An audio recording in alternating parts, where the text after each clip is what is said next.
Hi, Steph. With what doctors are telling you about your hand injury, do you expect to play again this season? And then do you want to play again this season?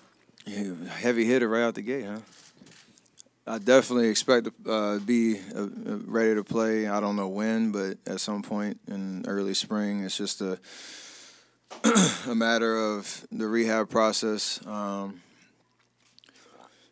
I've never obviously broken anything and dealt with a hand injury like this, and so as you go through all the examinations and all that type of stuff, and when surgery was required for this to even have a chance to heal properly, that's a tough blow. But understanding there's a time frame where we can kind of measure the rehab process and then figure out what the rest of the year looks like.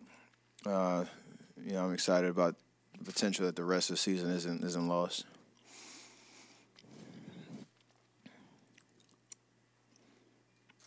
I came here for y'all. If y'all can leave.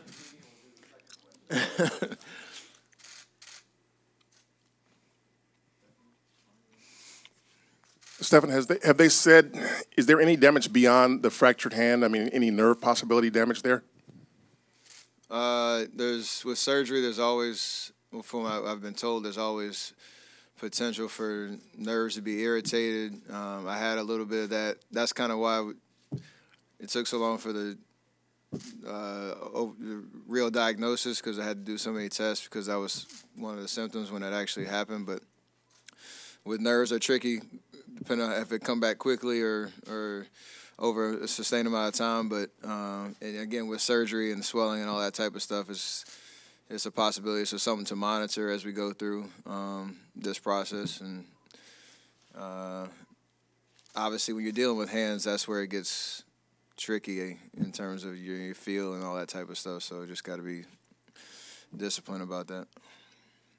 Steph, Coach Kerr said he thinks you're probably already bored. Have you given any thought to how you're going to kind of stay engaged for such a long-term injury? Yeah, it's interesting. My ankle surgery is way back in the day. It was over the summer, so it was a little easier to kind of cope. Obviously, there's action every day. Watching games on TV at home is no fun. Obviously, I enjoy spending time with my family, but when you're out there missing, games, it's always tough. So I'm not good at just sitting down and resting, so I got to figure that out. But and more so just encouraging the guys, being a part of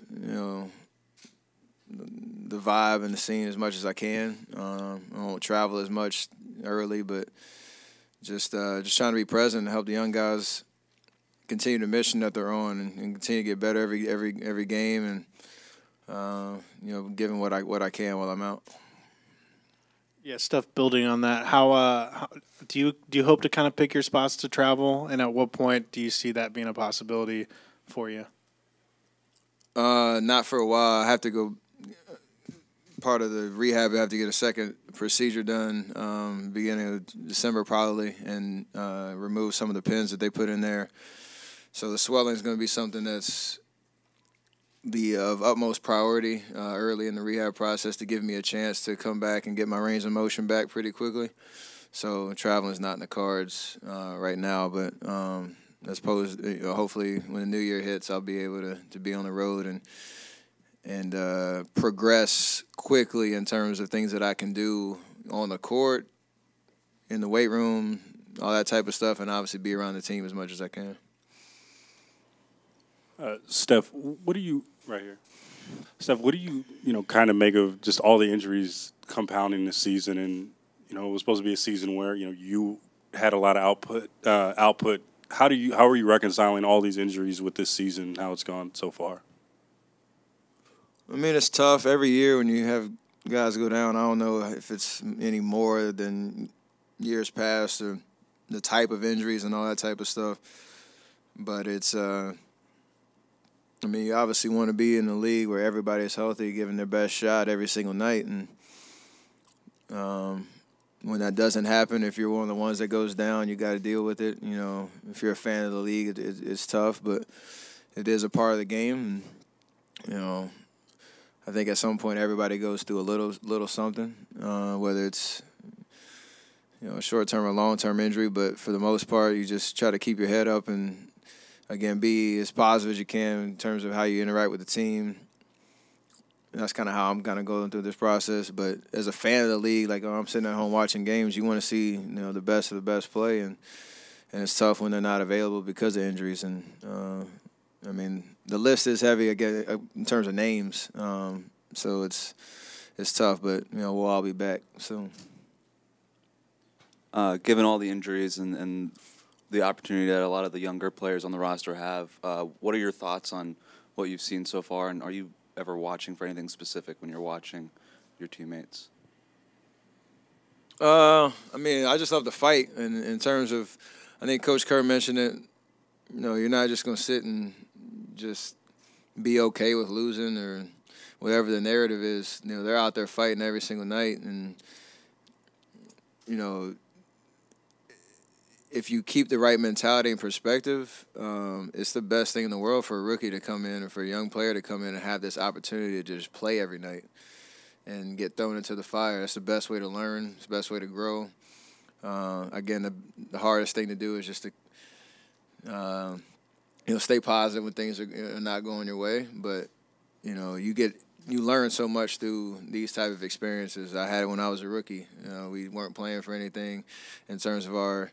In terms of the standings, except for Don Nelson's record, but in terms of just every night, it was about how can you get better, how can you take another step in the right direction. We have the opportunity to not only do it on a personal level where each individual is trying to get better, but how we all play together. Because there's going to be a lot of guys going forward, not just the rest of this year, next year, the year after, that are going to be huge pieces to what we do. So everybody has to have that right perspective, but it all starts with just competing and having fun. And I've seen that just coming through the TV when I'm watching, at home. And that's what you love to see as a part of the team, as a fan, and whatever. Steph, just looking at what you have on your arm, like the bandage and the stabilizer, what's your day-to-day been like just as you go about your life? It's weird because I'm mobile. I can go wherever I want to go, and just sometimes you need a little help tying your shoes and putting on your sweatshirt and stuff like that. But other than that, it's it's not much I can do now in terms of rehab because we're letting things heal. But I'm spending a lot of time with the family while the team was on the road, and thankfully I live in Cali and the weather's nice and get outside. That's about it. Just trying to find things to keep me occupied until I can actually get going. Have you replayed the play in your mind at all? And can you kind of take me back to that night a little bit? Did you know right away it was how serious it was, and then maybe the 48 hours after that? Yeah, I've seen the play plenty of times, and you have that situation happen a lot where somebody tries to take a charge and you land, and I've been in that situation plenty of times and nothing's happened. It's just the timing of the fall, and when I landed, it just didn't go my way. So it hurt, but I knew when I couldn't really move my fingers that it was something serious. And sometimes you go into denial mode where you're trying to shake it off. But I went to the bench and I kind of looked at it for a second. It didn't look right. I knew right away at that point that it was broken. But at that point, you just call as many specialists as we can find to get as many opinions on exactly how extensive the damage was and what the right move would be in terms of surgery or not. In that first 48 hours, and Dr. Shin down in L.A. was taking great care of me. I know he has a nice list of guys that he's worked on, recently, and just according to kind of his diagnosis and the work that he did in the surgery, it should be a full, successful healing, in due time. From watching, what's your read on Eric Paschall and some of these young guys and what they can do going forward? A lot of potential, and they're showing it right now. Eric, in terms of just his composure and his presence on the floor, obviously when he gets it going, he's demonstrative, and he knows he belongs, and he knows he has a lot to offer, and it's just it's an energy that's contagious, out there on the floor. Obviously, what D'Lo's doing is unreal in terms of his output, putting the ball in the basket, putting pressure on defense every single possession, keeping us in games a lot, and I'm pretty sure he's going to be able to sustain that all year. And even like a guy like Jordan who, offensively he wants to shoot the ball better, but the other things that he's trying to do, competing on the defensive end, making the right play, keeping the game simple, all those things is you focus on, the bright spots and know that they can continue to build. It's going to be fun, man. So, just watching, Amari's energy off the bench, Kai's, Kai don't even look like a rookie out there. He looks like he belongs, and he's got great energy. So everybody showing, something there, and they're competing and they're doing it together. It's going to be fun to watch.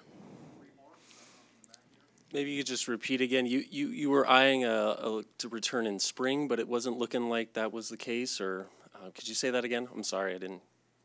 In 3 months, I would get reevaluated, which was kind of a good measure of how long this injury takes to heal. And then from there, depending on how the rehab process goes, whether it's a little faster, a little bit more delayed, I'll know exactly when I'll be able to get out on the floor. But 3 months from now, what's that? February, it gives me some time to be back on the floor and not hopefully lose the whole season. Steph, just physically, what are you able to do? Have they told you not to shoot with one arm, or are you lifting with one arm, or what? A lot of it's just making sure I don't put any stress on my arm so that the bone has a chance to heal. You don't want any extra trauma, flailing it around, doing all that type of stuff, even though it's in a splint. But the good part is obviously having my lower body to kind of work. I've been getting a lot of good work in with Rick, and kind of treating it like a mini off season where you have 3 months to work on your body. Obviously get some rest, but build a new foundation for what type of player I want to be coming back from this injury, and hopefully not missing a beat in terms of my rhythm and even being better than I was before I got hurt. So. That's the exciting part. It's like I got to wait for this to heal, but I can do a lot of other stuff to make sure when this is ready to go, my body is already in a good place to just, hopefully get out there on the floor and play. Steph, on this day 10 years ago, you tweeted out the following: "Promised all Warrior fans we will figure this thing out. If it's the last thing it's the last thing we do, we'll figure it out." I'm curious if you remember. My best tweet ever. Do you remember sending that out? I don't remember where I was. I definitely remember sending it out, though. Raymond could probably tell me what city I was in. You have to give me that answer. I'll get you a better answer for it, but that was a good tweet for sure. And it said we, not me. What do you think of the way things have gone from sending that tweet out to now? It's been a great journey. It's not over yet. That's the fun part. But 10 years is kind of a good lens to look back and see all that we've accomplished. And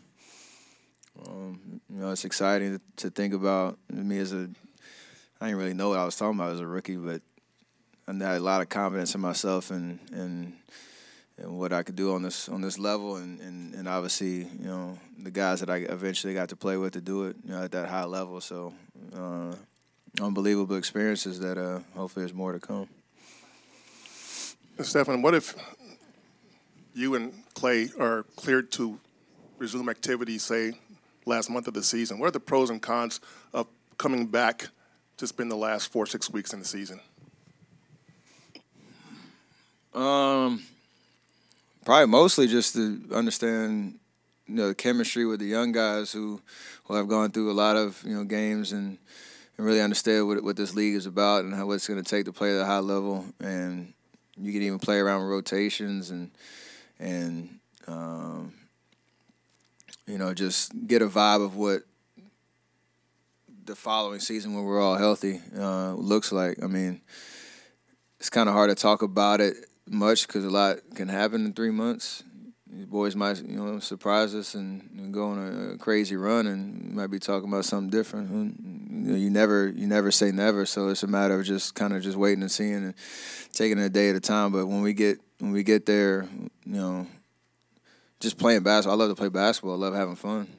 I know Clay does too. We're like some caged animals right now, ready to get unleashed back to what we do. So selfishly speaking, it'd just be fun for both of us just to play basketball.